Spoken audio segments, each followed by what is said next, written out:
Mormii atleet Fayyisaa Lalisaa Olompikii irratti agarsiiseen booda maatiin isaa akka inni gara biyyaa hin deebine gorsan. Atleet Fayyisaa Lalisaa fiigicha maaraatoonii Olompikii Riyoo irratti lammaffaa ta'ee waggaa fixu mallattoo mormii Oromiyaa agarsiisuusaa hin yaadatama. Walumaan walqabatee Reuters maatii isaa wajjiniin tibba kana gaafiif deebii geggeesseera. Gaafiif deebicha irratti haati Fayyisaa aadde Birraatu Fullaasaa mootummaan Itoophiyaa Fayyisaan biyyatti deebi'ee rakkoon isarraan ga'u jechuusaa akkamitti ilaaltaa jennaanin. Kan jedhu kan dhugaa sanitti fakkaataadha isiniinis. Intoonatti fakkaata inni.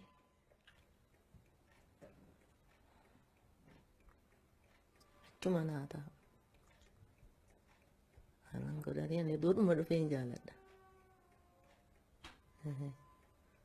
Amma na dhiiseyyuu hin gaddallee baay'een boo'ee. Natti furii amma fayyummaa iyyuu duudhuma jitaayyuu hin jaaladha. Akkasaa ta'ee ta'u. Atleet Fayyisaan waan Oromiyaa keessatti ta'aa ture hunda hordofaa ture hin jettu immoo haadha manaasaa Iftuu Mul'isaati. Yeroo sanaaf rifadheera. Garuu nan dinqisiisu. Maaliif namoota du'an hin argaa, namoota reebbaman hin argaa, namoota hidhaman hin argaa. Keessa isaatti haarii baay'ee qaba. Haarii of keessaa waan qabuuf gocha isaa kanatti badaa nan dinqisiisa. Fayyisaan abbaa ijoollee lamaati. Intalli isaa abbaa ishii akka yaaddee fi bakka inni jiru beekuu akka barbaaddu Reutersitti himteetti.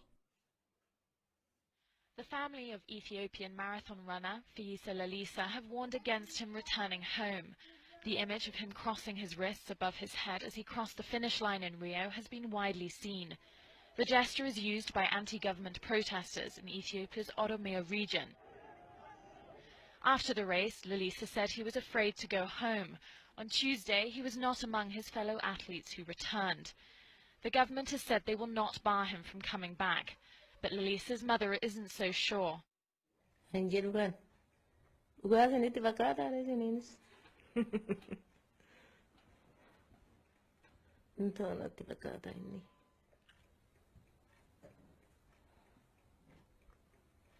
Achuma naa ta'a. Anan godhanii ani duudhuma dhufee hin jaaladha. Amma na dhiiseyyuu hin gaddallee baay'een boo'ee natti furii amma fayyummaa iyyuu duudhuma jitaayyuu hin jaaladha. Akkasaa ta'ee ta'u. OROMOO has been crippled by months of unrest over land rights and allegations of human rights abuses. Lalisa's wife says she's not surprised he made the gesture. Yeroo sanaaf rifadheera. Garuu nan dinqisiisu. Maaliif namoota du'an hin argaa, namoota reebbaman hin argaa, namoota hidhaman hin argaa.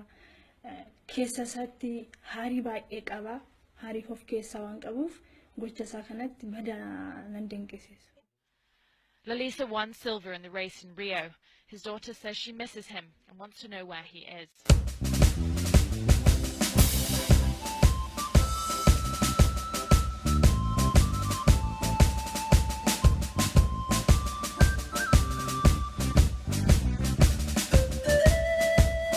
Akka yaaddee fi bakka inni jiru beekuu akka barbaaddu Reutersitti himteetti.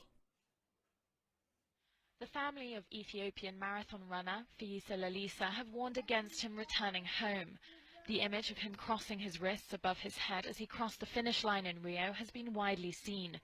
The gesture is used by anti-government protesters in Ethiopia's OROMOO region. After the race, Lalisaa said he was afraid to go home. On Tuesday, he was not among his fellow athletes who returned. The government has said they will not bar him from coming back, but Lalisa's mother isn't so sure. Kan jedhu kan dhugaa sanitti fakkaataadha isiniinis. Intoonatti fakkaata inni.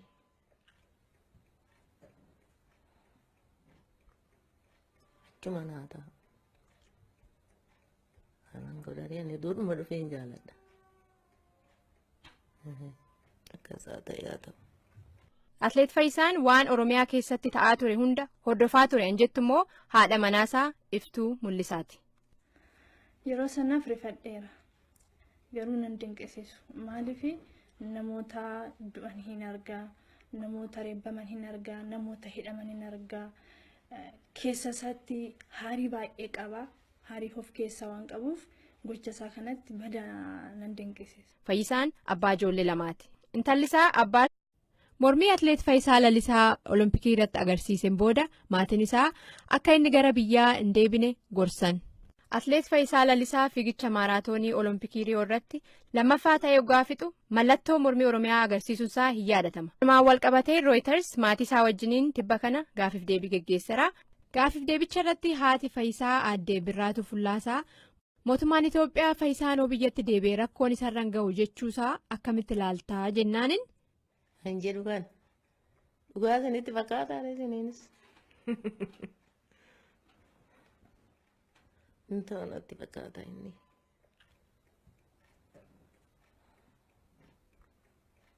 Achumaa naa ta'a. Kanan godhanii ani duudhuma dhufee hin jaaladha. Amma na dhiisee iyyuu gaddallee baay'een boo'ee natti furee amma fayyummaa iyyuu duudhuma jitaa iyyuu hin jaaladha.